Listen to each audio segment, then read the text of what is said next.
Mesdames et messieurs, bonjour. Ravi de vous retrouver pour cette nouvelle édition de notre journal de 15 heures. Tout de suite, voici les titres qui vous seront développés.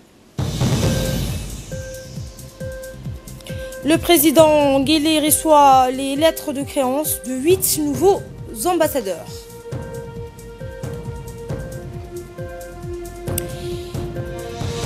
Et une enveloppe de 47 milliards de dollars afin de contrer les effets du changement climatique. Donc en Afrique, c'est la Banque mondiale et la Banque africaine de développement qui promettent d'investir massivement d'ici 2025 dans le continent.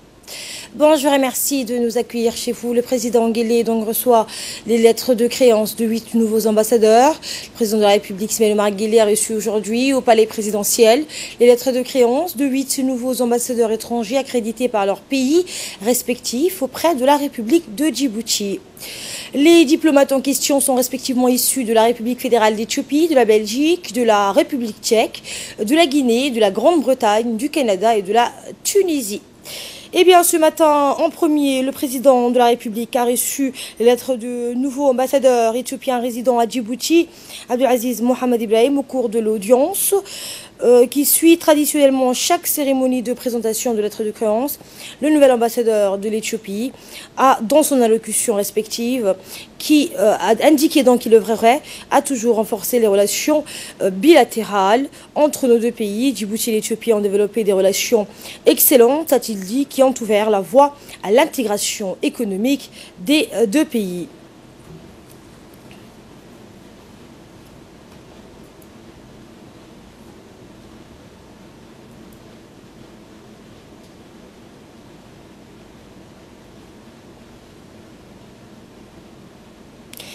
Et après le diplomate éthiopien, ce fut le tour de l'ambassadeur de la Belgique, François Dumont. Il a quant à lui souligné que c'était un privilège de renforcer les relations d'amitié et de coopération et de bonne entente entre les deux pays. Plus loin, il a félicité le président Guelleh pour sa vision sur le développement pour Djibouti. Du Royaume de Belgique auprès de la République de Djibouti. Je vous remets également les lettres de rappel de mon prédécesseur, l'ambassadeur Didier Nagant de Dechêne, après l'accomplissement de sa mission auprès de votre Excellence. Ce sera pour moi un privilège de pouvoir renforcer les relations d'amitié existant entre nos deux pays. Permettez-moi aussi, Excellence, de vous transmettre à cette occasion les meilleures salutations de notre souverain, le roi des Belges, Philippe.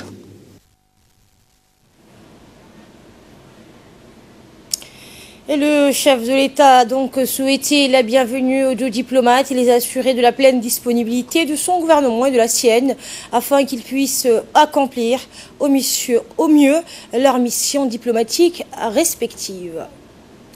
Le président de la République, Ismaël Omar Guelleh, a reçu par la suite, toujours au palais présidentiel, les lettres de créance de deux autres ambassadeurs étrangers accrédités auprès de notre pays. Ces deux ambassadeurs sont les ambassadeurs qui représenteront respectivement auprès de notre pays la République tchèque et la Guinée.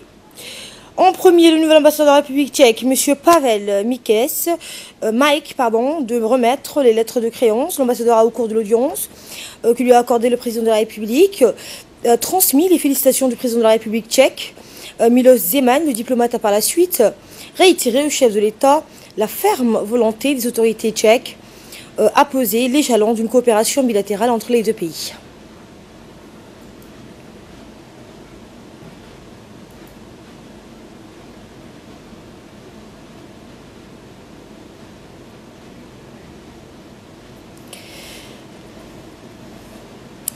Et juste après, le chef de l'État, Ismaël Omar Guelleh, a reçu l'ambassadeur guinéen donc de la Guinée-Conakry, Gaoussou Touré, au terme donc d'un échange.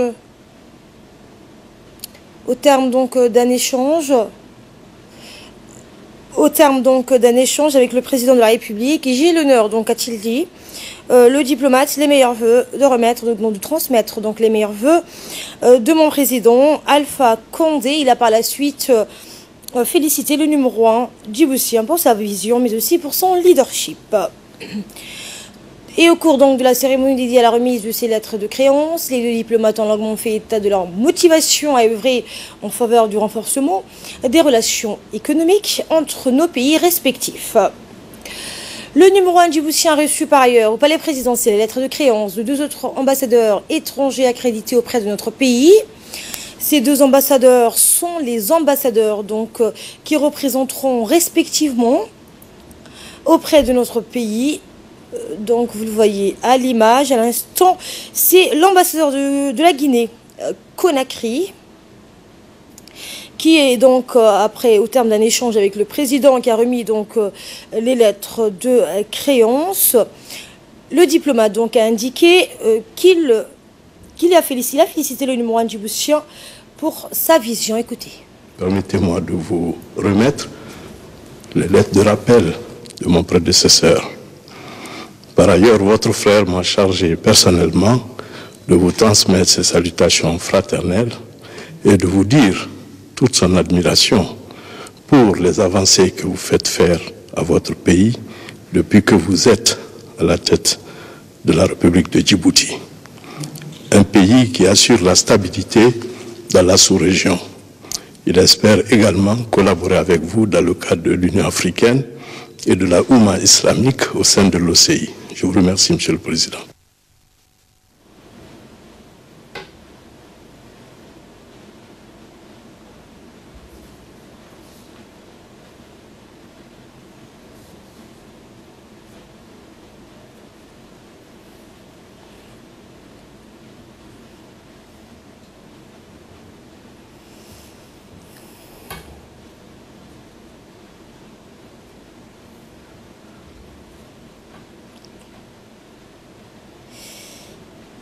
Eh bien, le chef de l'État a reçu par la suite l'ambassadeur de la Grande-Bretagne.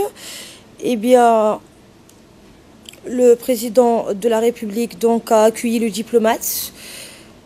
Et donc, le diplomate donc, a remis les lettres de créance. Les diplomates ont renouvelé, vous l'aurez compris, l'engagement de leur pays à maintenir les liens d'amitié et à renforcer la coopération. Et tour à tour, cette fois-ci, le président a reçu le nouvel ambassadeur de l'Autriche, M. Roland Hauser. Eh bien, lors de son allocution respective, le diplomate a apprécié l'hospitalité et l'accueil chaleureux qui a été réservé. Il a par la suite souligné établir des relations de coopération avec la République de Djibouti. Après, le président de la République, Ismaël Omar Guelleh, a reçu le nouvel ambassadeur donc, de la Grande-Bretagne. Le diplomate anglais donc, a transmis les salutations les plus chaleureuses et les plus cordiales.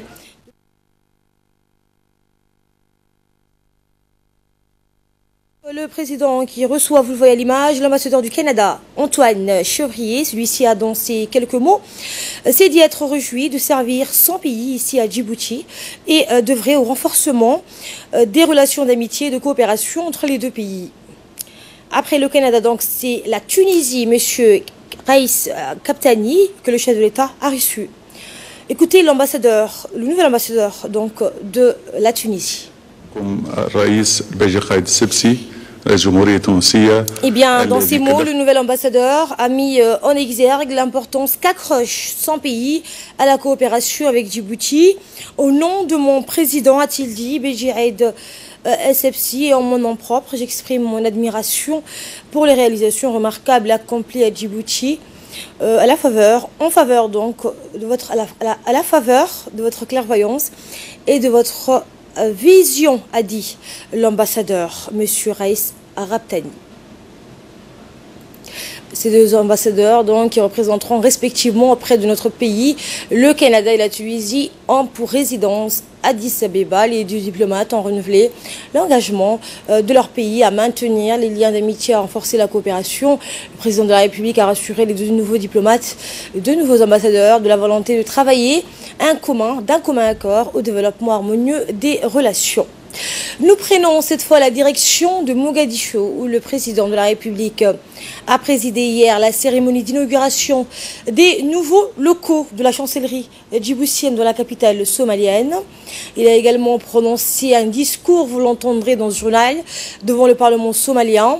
Une grande cérémonie a été organisée pour l'inauguration des locaux flamboyants de la chancellerie djiboutienne à Mogadiscio, en présence des officiels somaliens, dont le président Mohamed Abdullahi Farmajo, et a donné donc une grande animation populaire en présence des artistes de la Somalie et de la République de Djibouti.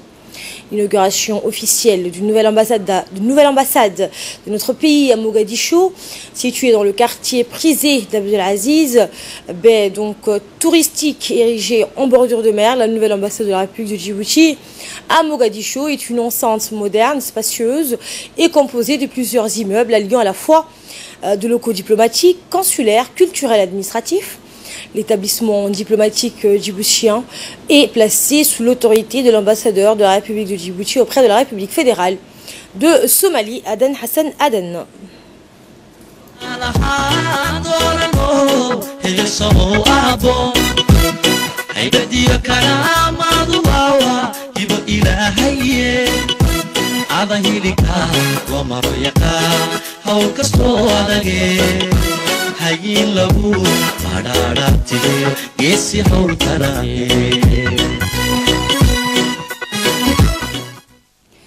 Le président Farmajo a loué les efforts de son homologue djiboutien pour ses efforts dans la pacification de son pays. Les propos du président somalien nous est traduit par Hussein Aouled.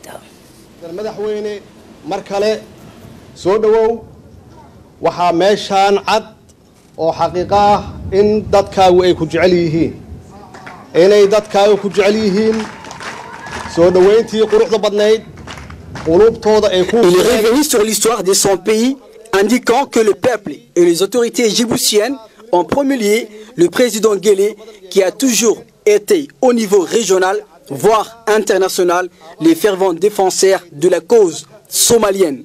Après ses efforts de pacification et la mise en place des institutions somaliennes, le président Farmajo a demandé solennellement à son homologue djiboutien à accompagner dans les processus de développement que la Somalie compte amorcer. madaxweyne waxbaan ka baranaynaa dadka reer Djibouti waxbaan ka baranaynaa insha Allah ilaahu waxaan ka rajaynaynaa inuu siiyo xasilooni siyaasadeed iyo deganaansho inuu ilaahayna siiyo muddo intaasna annagu naftigeena dalkeena aan ku dhisano hadduu eebbi yiraahdo. Le chef de l'État, pour sa part, remercie les autorités somaliennes dans son ensemble pour l'accueil chaleureux réservé à lui et à sa délégation. Voici un premier extrait du discours du chef de l'État. الرحمن الرحيم الحمد لله الصلاة والسلام على رسوله الأمين سيدنا وحبيبنا محمد صلى الله عليه وسلم مدن مدحوينه walaalkay محمد عبد الله محمد فرماجو gudoomiyaha aqalka sare. Le président Guelleh s'est dit ému de remémorer l'histoire longue avec laquelle nous partageons avec le peuple somalien. Après plus de 2 décennies de massacres et de guerres civiles, nous voilà aujourd'hui une Somalie unie et renouée avec un destin qui semble être le meilleur. Cette stabilité d'aujourd'hui peut être pérennisée à la seule condition de répondre aux aspirations et aux attentes du peuple somalien. Une lueur d'espoir se dessine quant à l'avenir de la Somalie et il n'incombe qu'à eux-mêmes de prendre leur destin en main sans l'émission de quiconque et d'une tierce partie.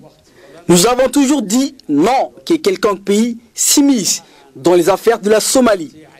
Les accords de paix d'Arta en ont la preuve parce que c'est le peuple somalien des différentes opinions qui se sont affrontés sur des débats francs et constructifs pendant près de 6 mois. C'était une victoire pour la paix parce que le monde entier a vu des hommes et des femmes qui veulent sortir des affres de la guerre et prendre leur destin commun ensemble, a martelé le président de la République. Et pendant ce temps-là, les semeurs des Zizani ont continué à œuvrer pour que la paix ne réussisse pas. Le président de la République a insisté sur le fait qu'hier et aujourd'hui sont différents dans ce pays frère et voisin et que nous croyons à la lumière qui brille au bout du tunnel. Pour atteindre cette lumière, il faut un peuple et des dirigeants capables de mener à bien cette mission. Et ils sont là à conclure ses propos, le président de la République.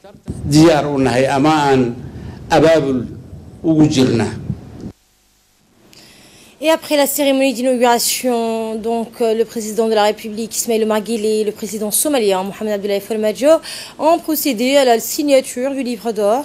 La signature a eu lieu au centre de la chancellerie de Djibouti, à Mogadiscio. La signature a eu lieu en présence des officiels des deux pays, frères et amis, qu'est la Somalie et la République de Djibouti. Retour à Djibouti, le Premier ministre Abdulkader Kamil Mohamed a reçu aujourd'hui dans le salon d'honneur de la primature le conseiller spécial du Premier ministre japonais Kentaro Sonura. Eh bien, le Premier ministre Abdulkader Kamil Mohamed a souhaité la bienvenue à sa délégation et a rappelé l'ancienneté et la profondeur du lien d'amitié et de coopération bilatérale entre les deux qui remonte donc au début des années, entre les deux pays qui remonte au début des années 80. Une coopération devenue au fil du temps mûre, non contraignante et définie par des subventions grâce notamment au travail remarquable de l'équipe de l'ambassade du Japon à Djibouti. Lors de cet entretien, Abdulkader Kamil a profité de l'occasion pour exprimer à son hôte de marque la satisfaction et la gratitude du gouvernement et du peuple djiboutien pour la coopération et l'engagement du Japon dans les financements des plusieurs projets et l'octroi de dons en équipement destinés à la protection civile et à l'office de la voirie de Djibouti. Écoutez l'ambassadeur du Japon à Djibouti. Japonaise ici à Djibouti et votre soutien continu pour ces activités. Et je voudrais mentionner que la vision du Japon de conserver une zone maritime ouverte et libre est ce qu'on partage avec le gouvernement djiboutien. Donc on voudrait faire développer cette collaboration dans ce sens-là. Je suis très heureux de savoir que votre président sera présent pour la conférence de TICAD en août avec moi. Et comme vous avez justement expliqué, Monsieur le Premier ministre, je voudrais faire de mon mieux pour faire avancer notre coopération, non seulement dans la coopération existante actuelle maintenant, mais aussi dans les différents domaines, à savoir le domaine économique, le domaine du commerce, et aussi le domaine de l'infrastructure. Et en ce qui concerne la construction d'un nouvel aéroport à Djibouti, moi j'étais informé de votre plan de la part du gouvernement djiboutien. Et si je peux faire un point en ce qui concerne les investissements japonais, je voudrais dire que les investissements, pour avoir des investissements japonais, il est très important de respecter les normes internationales, c'est-à-dire la transparence fiscale de la gestion. C'était donc les propos du conseiller spécial du Premier ministre japonais Kentaro Sonura. Eh bien, les deux hommes ont continué à échanger sur des sujets d'intérêt dans le cadre de la coopération bilatérale. Enfin, la visite de cette délégation japonaise de haut niveau découle d'un voyage du secrétaire général de la primature. En effet, Naguib Abdallah Mohamed s'était rendu il y a un mois à Tokyo où il a rencontré le conseiller spécial Kentaro Sonura et a examiné avec lui et d'autres responsables du secteur privé japonais les moyens d'instaurer un partenariat solide. Écoutons le Premier ministre. Le partenariat stratégique que nos deux pays ont mis en place il y a quelques années a donné des résultats à la hauteur de nos ambitions et mon pays n'épargnera aucun effort pour consolider davantage ce partenariat essentiel. Je tiens également à rendre hommage au rôle du Japon et sa contribution importante en Afrique à travers le processus de la TICAD, conférence interministérielle de Tokyo sur le développement de l'Afrique, qui est un forum de partenariat reconnu pour son ouverture, son inclusivité et sa transparence. À quelques mois de la tenue du prochain sommet de la TICAD à Yokohama en août, auquel le président de la République de Djibouti va participer, et je tiens à remercier le Japon pour sa coopération constante depuis l'indépendance de Djibouti en faveur du développement national et l'amélioration des conditions de vie des Djiboutiens. Tout particulièrement, je vous exprime ma satisfaction à l'égard de l'aide japonaise en faveur du développement des infrastructures routières, notamment les projets d'amélioration de la route nationale 1, ainsi que la fourniture des ferries pour le renforcement de la capacité de transport maritime. Aujourd'hui, je voudrais un petit peu aussi vous faire part de notre désir de construire un nouvel aéroport au sud de la ville de Djibouti. Cette infrastructure d'un aéroport international comprendra un cargo village, un aérogare bénéficiant de toute l'infrastructure moderne et des classes internationales. Il s'agit d'un aéroport civil sans aucune présence militaire qui s'intègre parfaitement dans le développement des infrastructures portuaires, ferroviaires, routières, consolidant notre politique d'intégration régionale. Je tenais en plus à vous faire part aussi de notre désir d'avoir une coopération, de renforcer plutôt la coopération qui existe entre les deux pays, mais aussi je voudrais à ce que vous fassiez de tout ce que de votre possibilité auprès du Premier ministre du Japon pour que des investisseurs japonais viennent faire des investissements à Djibouti. Cet aéroport dont nous souhaitons la construction, un aéroport civil dont nous souhaitons la construction, que ce soit sur le plan bilatéral entre les deux gouvernements, ne sera pas au niveau coût financier, c'est très important. Et je voudrais avoir la participation aussi avec le gouvernement du Japon des investisseurs privés japonais pour effectivement apporter en plus après au niveau de la gestion de cet aéroport. Également dans l'actualité, le ministre des Affaires musulmanes, de la Culture et des Biens Warf, Momin Hassan Baleh, a reçu aujourd'hui une importante délégation marocaine conduite par l'ambassadrice du Maroc à Djibouti, Madame Nazha Alaoui Mohammadi. On prépare cette entrevue le directeur général du Diwan des Biens Warf, El Meno Chama, et le directeur des Affaires musulmanes, Al-Saleh Ahmed Abdellah. Au cours de cette rencontre, le ministre Momin Hassan Baleh et la diplomate marocaine ont discuté des relations d'amitié et de coopération entre les deux pays ainsi que les voies et moyens de les raffermir davantage. Cette rencontre aura été l'occasion pour l'ambassadrice marocaine de souligner l'importance des liens entre Djibouti et le Maroc qui, a-t-elle dit, sont deux pays proches du fait de leur appartenance à un même continent, à une même religion et à une même langue. Il s'agit de trois facteurs culminants qui caractérisent le rapprochement de nos deux pays, a-t-elle indiqué le diplomate. La diplomate marocaine a en outre fait part de la volonté de son pays d'intensifier le partenariat avec le ministère des Affaires musulmanes, notamment en matière de formation des imams. Il convient de noter au passage qu'il est prévu dans les mois prochains la signature d'un protocole d'accord en ce sens. Notons enfin que l'ambassadrice du Maroc à Djibouti a profité de cette rencontre pour remettre au ministre des Affaires musulmanes un lot composé de plusieurs centaines d'exemplaires du Saint-Coran destiné à la mosquée Oumou Salama. Le ministre délégué chargé de la décentralisation, Hamadou Mohamed Alamis, a reçu aujourd'hui à son cabinet l'ambassadeur de la République populaire de Chine auprès de la République de Djibouti, Zhu Ruisheng. Au cours de cette rencontre, qui entre dans le cadre de la visite de courtoisie et de prise de contact du diplomate chinois, le ministre a présenté à son interlocuteur les activités entreprises en cours ou projetées de son département pour répondre aux attentes de la population, et ce dans le droit fil de la feuille de route tracée par le président de la République, lequel accorde, a-t-il précisé à son interlocuteur, une grande importance à la décentralisation dans le cadre de son nouveau mandat à la tête du pays entamé en 2016. Le ministre a formulé auprès de son interlocuteur les souhaits de son département et des collectivités locales dont il a la charge de profiter des expériences de la Chine dans le domaine de la décentralisation. Pour sa part, le diplomate chinois a remercié le ministre pour la clarté de sa présentation, laquelle, a-t-il dit, dégage de sa part un profond engagement pour s'acquitter de ses missions.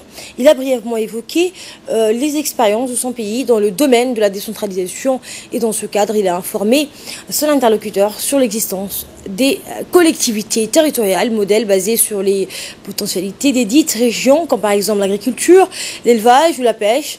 Il a exprimé au ministre toute sa disponibilité à coopérer et à appuyer le ministère auprès du gouvernement de son pays dans les projets de partage d'expériences et de jumelage des collectivités territoriales djiboutiennes avec leurs consorts chinoises. Les jeunes, tout à fait autre chose, les jeunes collectifs Djibouti Respect, en partenariat avec le secrétariat d'État à la jeunesse et au sport, a organisé au CDC de quartier 7, la 12e conférence clôturant la caravane de sensibilisation sur les conséquences et les dangers de partage à visée tribalisme sur les réseaux sociaux, sur la thématique « N'injuriez pas sur les réseaux sociaux ».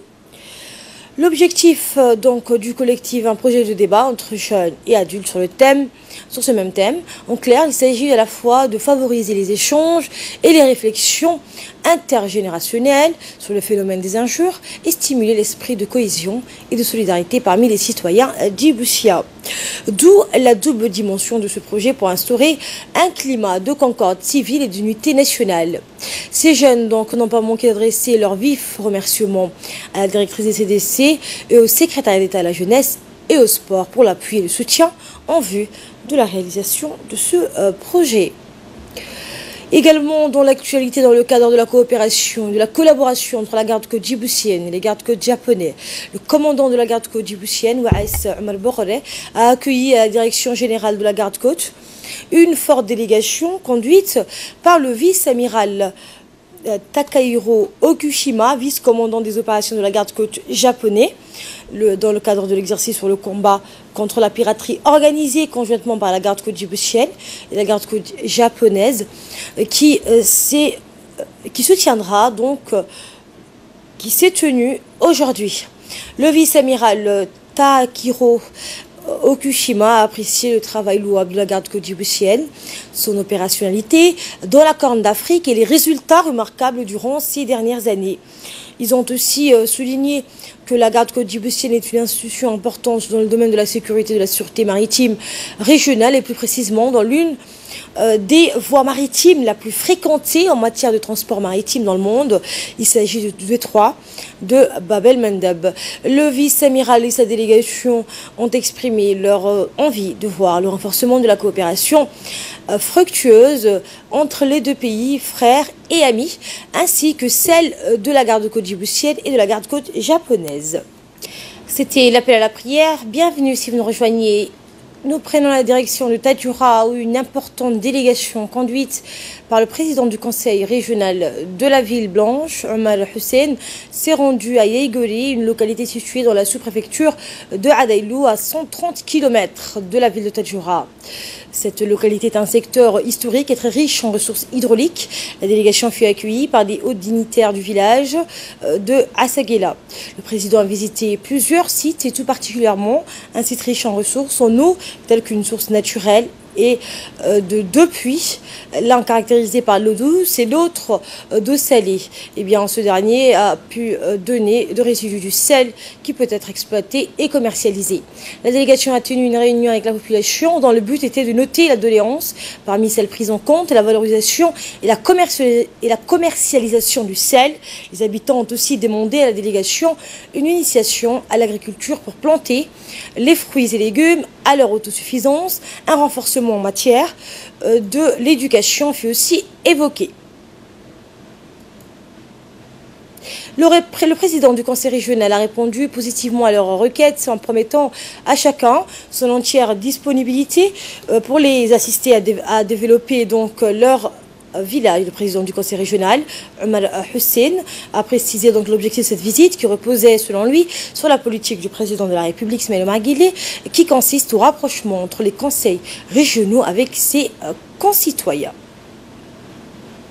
Dans le reste de l'actualité, un atelier sur l'orientation nationale pour la plateforme locale de prise en charge de l'enfant à risque ou victime de maltraitance a eu lieu jeudi dernier au sein de l'Union nationale des femmes djiboutiennes. Cet atelier a regroupé plusieurs femmes issues des différents départements ministériels, notamment des médecins et des magistrats et des juges. Cet atelier a vu la participation de la coordinatrice du projet de l'UNFD, Louria Ali Jama. Cette prise en charge est confiée aux assistants sociaux du ministère de la Femme et de la Famille sous la supervision éventuelle du juge des enfants. Cet atelier donc a vu la participation également du secrétaire exécutif de l'ONARS, Hussein Hassan Dalal. Cependant, plusieurs autres secteurs sont appelés à contribuer à la prise en charge avec des prestations spécifiques.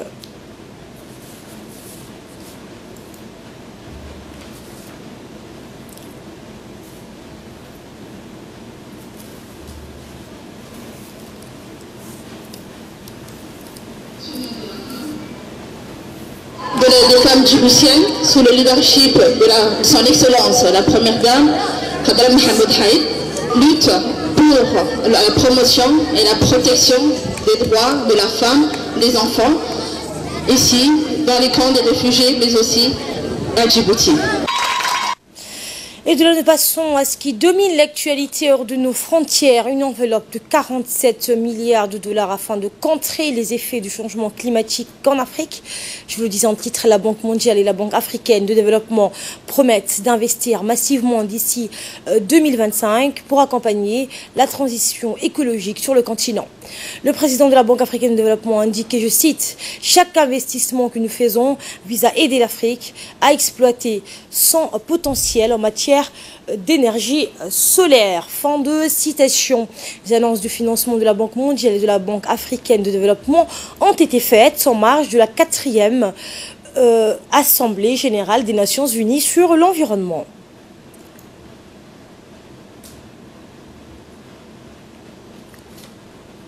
À l'étranger toujours, le gouvernement néo-zélandais va réformer la législation sur le port d'armes. La première ministre néo-zélandaise Jacinda Ardern a déclaré aujourd'hui que son gouvernement avait pris des décisions de principe en vue d'une réforme de la législation sur le contrôle des armes à feu après l'attaque de 2 mosquées qui a fait 50 morts. Eh bien, 50 personnes sont mortes dans l'attaque de 2 mosquées de Brenton Harrison est un ressortissant australien et militant d'extrême droite âgé de 28 ans qui a été inculpé de meurtre et sera maintenu en détention jusqu'à sa comparution devant la haute cour le 5 avril prochain. Et c'est la fin de ce journal. Merci à vous de l'avoir suivi. Bon après-midi à toutes et à tous.